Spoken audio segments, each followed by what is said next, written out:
Welcome, one and all, to The Late Show. I'm your host, Stephen Colbert, and I am so glad that quarantine restrictions have been lifted. It's the only reason I can be with all of you tonight, my wonderful live audience. But nothing like a Thursday crowd, man. Yeah, Thursday crowd. But as nice as it is to be emerging from lockdown, there are a few downsides. For instance, here in New York, to-go cocktails and alcohol delivery ends today. You see, New York? The people want their booze. Now back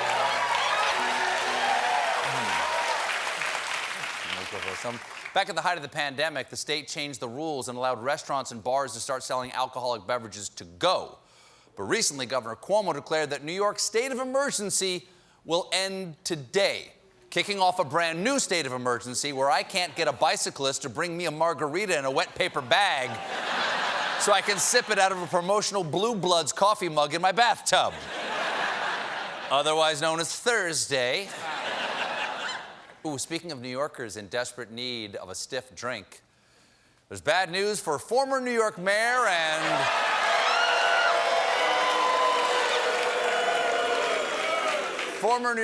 and the paparazzi shot of Dorian Gray, Rudy Giuliani. Wait, Jim, I want to go back. Give me another.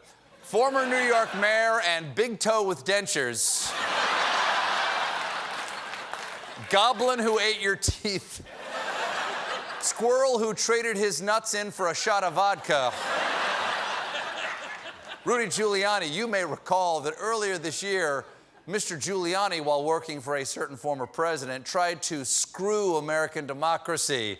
And that's not a metaphor, because he did it next to a sex shop. Well, now, ladies and gentlemen, the dildos have come home to roost, because earlier today, a New York appellate court suspended Giuliani's law license. Wow.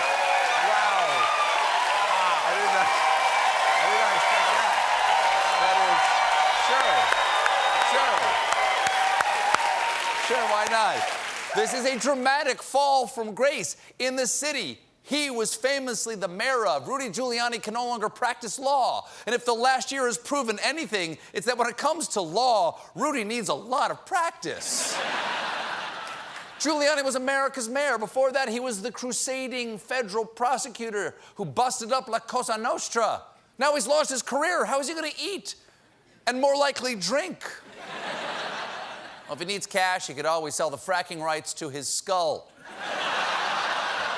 Shortly after, up through the ground came a bubbling crude. Shortly after the ruling, Rudy's son Andrew tweeted his defense of his father. I am infuriated by all of this, and any American that believes in an independent justice system, this is going after one of President Trump's closest allies. And furthermore,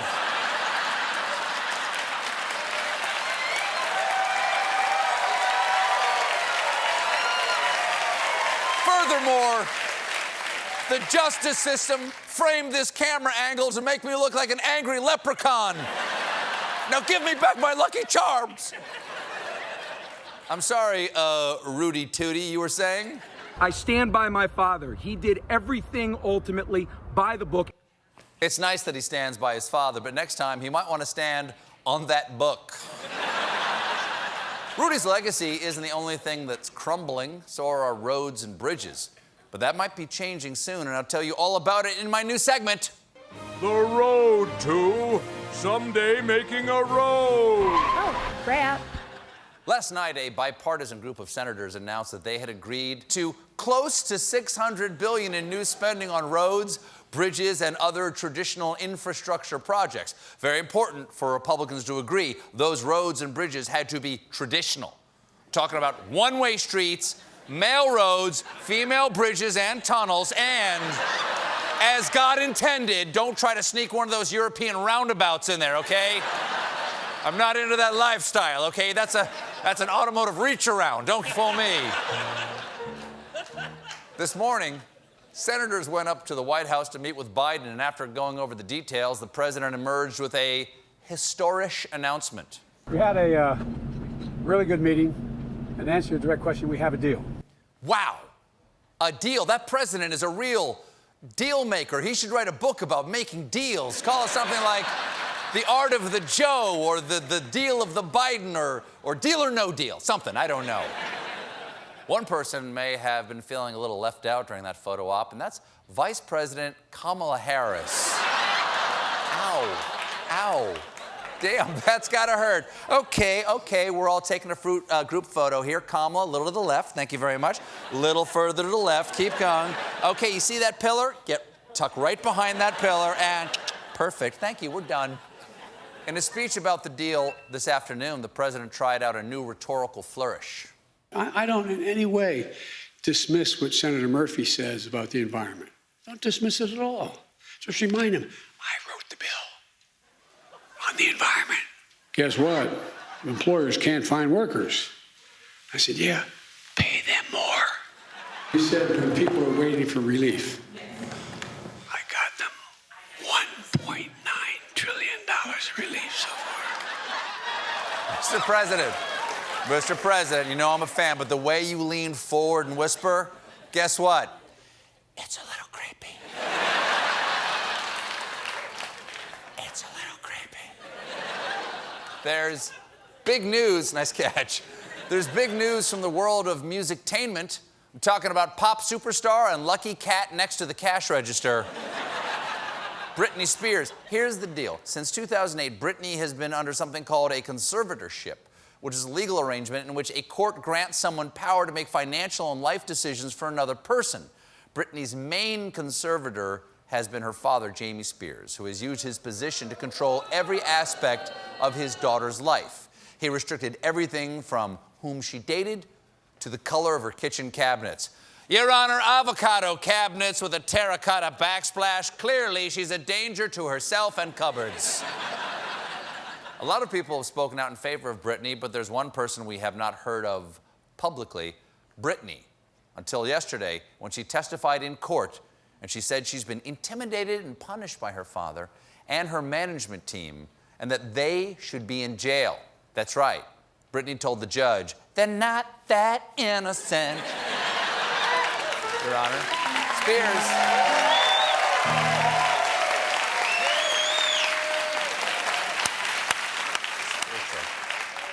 Spears said the conservatorship has total control over more than just her finances, explaining, I have an IUD inside of myself right now. I want to take the IUD out so I could start trying to have another baby.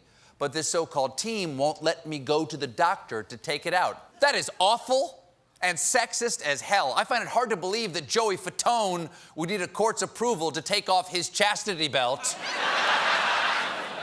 Here's how messed up this situation is. Because she doesn't control her own money, Ms. Spears has to pay for lawyers on both sides, including those arguing against her wishes in court. That is insane. Everyone in her life is profiting from keeping her in this situation. I think this legal expert said it best in 2007. Leave Britney alone! Britney is a prophet. A prophet. Britney had a clear request for the judge. I just want my life back. It's been 13 years, and it's enough. Yes, it's enough. And I have something to say to the court. Your Honor, this conservatorship over Britney Spears is toxic. The fact that this is legal is criminal.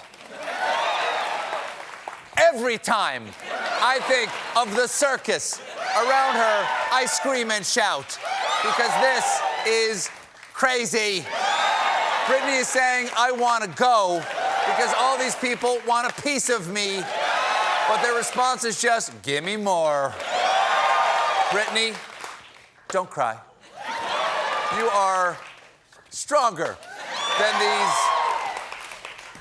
womanizers, and we are lucky to have you. Jamie Spears, your daughter deserves to be in control of her own work, bitch. And anyone who doesn't think so is crazy. Oh, I already used that one? Well, Oops, I did it again. We got a great show